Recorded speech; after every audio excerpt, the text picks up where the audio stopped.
Welcome to the first video in my series on composers and their revisions. In my career, I've done an enormous amount of performances of music that is non-standard versions of standard pieces.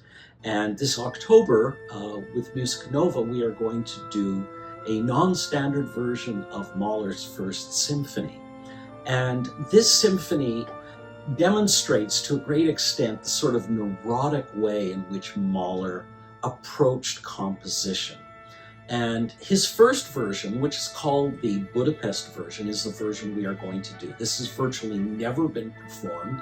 It was done at NEC, New England Conservatory in 2011, and there's been a couple of other performances. And the music from that first version is very similar and yet very different from the music of the version that we all know. Later on in 1893, he did a second version with some revisions. He revised it slightly after that in 1895, before coming up with the 1896 version, which is the version that we normally hear.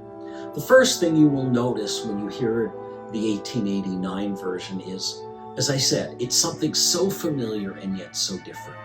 And this is because Mahler, in the course of time, became obsessed with trying to provide sounds that would draw attention to themselves. And in the first version of the piece, what he was doing was he was writing something that was actually a much more standard symphonic piece, even though he called it a symphonic poem in two parts and did not call it a symphony yet.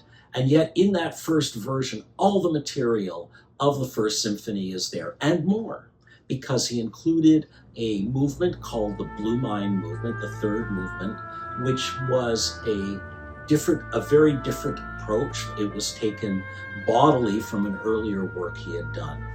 And then in addition, he took a large chunk of music that he composed for the finale. That's actually some of the best music in the whole symphony, and he cut it.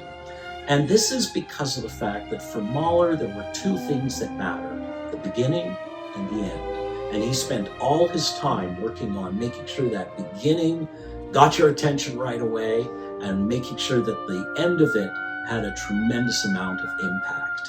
And he felt that the last movement with this extra beautiful section may have been too long.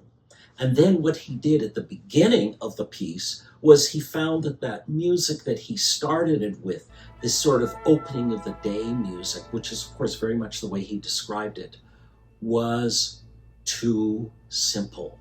So he turned it into harmonics. He felt that he needed more orchestral effects, so he added instruments. And he started adding instruments so much that instead of 4 horns, we end up with 7.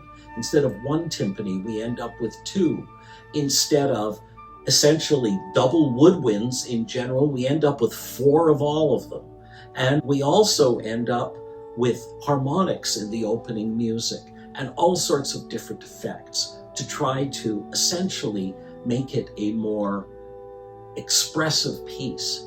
But on the other hand, what you lose from that is some sort of the simplicity and the beauty of the ideas that he has. And I think that people will very much appreciate hearing this version in a very different way.